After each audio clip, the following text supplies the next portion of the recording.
उत्तर पश्चिमी पर्वतीय क्षेत्रों में कुरमुला कीट एक प्रमुख समस्या बना हुआ है। अलग अलग क्षेत्रों में कुरमुले को अलग अलग नामों जैसे लोहार कीट, गुबरिया कीड़ा, सफेद गिडार, उकसा एवं गुबरेला इत्यादि से जाना जाता है। पर्वतीय क्षेत्रों में बोई जाने वाली लगभग सभी फसलों पर इसका प्रकोप होता है। विशेषतः उपराऊ भूमि में बोई जाने वाली खरीफ फसलों को यह लगभग 90% तक हानि पहुंचाता है।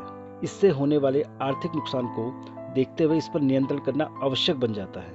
आइए हम कुरमुला कीट के समेकित नियंत्रण के बारे में जानते हैं। पर्वतीय क्षेत्रों में बहुत सारे प्रजातियों की कुरमुले मिलते हैं। उसमें से 4 या 5 महत्वपूर्ण कुरमुले होते हैं। वो है लेपिडियोटा मैंसियोटा, फिर अनोमोला बेंगालेंसिस, होलोट्रेकिया सेटिकोलिस, होलोट्रेकिया लॉन्जिपेनिस, लेपिडियोटा स्टिग्मा।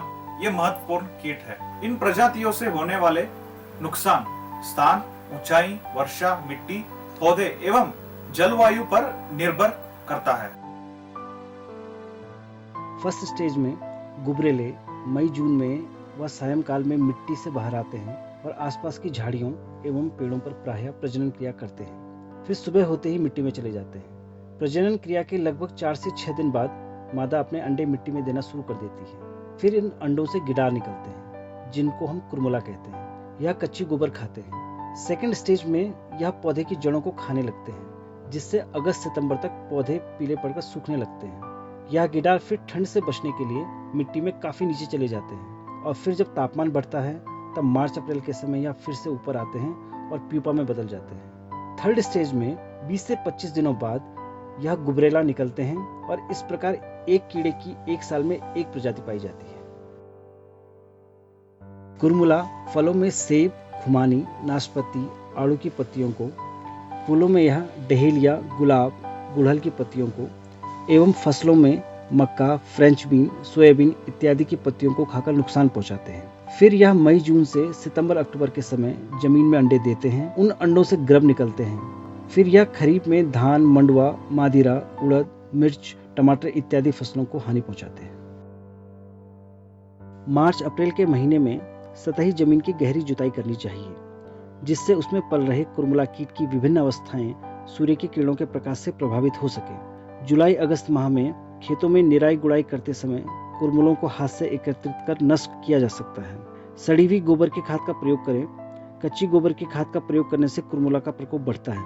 रात्रि के समय गुबरेले अपनी रुचि के पोषक वृक्षों पर एकत्रित होते हैं, अतः 8 से 10 बजे तक इन पेड़ों की टहनियों को डंडे से हिलाकर गुबरेलों को एकत्रित करके पानी में डाल देना चाहिए। संस्थान द्वारा जैविक नियंत्रण हेतु जैव कीटनाशी जीवाणु बैसिलस सीरियसिस स्ट्रेन WGPSB2 पाउडर के रूप में विकसित किया गया है।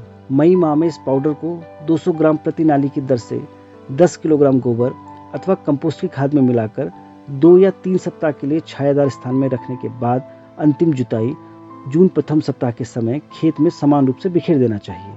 बुआई से पूर्व इस पाउडर को 3 ग्राम प्रति किलोग्राम बीज की दर से संशोधन कर देने से कुरमुला कीट का आक्रमण कम होता है। यदि किसी कारण से इस पाउडर को बुआई से 2 या 3 सप्ताह पूर्व गोबर या कंपोस्ट की खाद में नहीं मिलाया जा सका है, तो इस अवस्था में 500 ग्राम पाउडर प्रति नाली 10 किलोग्राम गोबर अथवा कंपोस्ट के साथ मिलाकर बुआई के समय भी प्रयोग किया जा सकता है। इस पाउडर को गोबर अथवा कंपोस्ट की खाद के गड्ढे में भी मिलाया जा सकता है। वयस्क गुबरेलों के नियंत्रण के लिए संस्थान द्वारा VL कुरमुला ट्रैप 1 नामक प्रकाश प्रपंच बनाया गया है। भृंग CFL बल्ब के प्रकाश से आकर्षित होकर प्रपंच के फिन से टकराकर फनल से होकर नीचे लगे संग्रहण बर्तन में गिर जाते हैं, जो पानी से आधा भरा होता है, जिससे भृंग बचकर नहीं जा सकते हैं। इसके अतिरिक्त जहां बिजली उपलब्ध नहीं है, वहां इस ट्रैप को सोलर बैटरी से जोड़कर प्रयोग में लाया जा सकता है। एक प्रपंच 250 मीटर की दूरी से भृंगों को आकर्षित कर सकता है, अतः 1 हेक्टेयर क्षेत्र में एक प्रपंच लगा सकते हैं। पर्वतीय क्षेत्रों की भौगोलिक दशा व उतार चढ़ाव को ध्यान में रखते हुए इन्हें सामुदायिक रूप से उचित स्थानों में पूरे गांव में लगाने से इस कीट पर नियंत्रण करने में यह सहायक हो सकता है। पर्वतीय क्षेत्रों में विभिन्न परिस्थितियां हैं, जिनके कारण इस कीट पर नियंत्रण पाना कठिन है।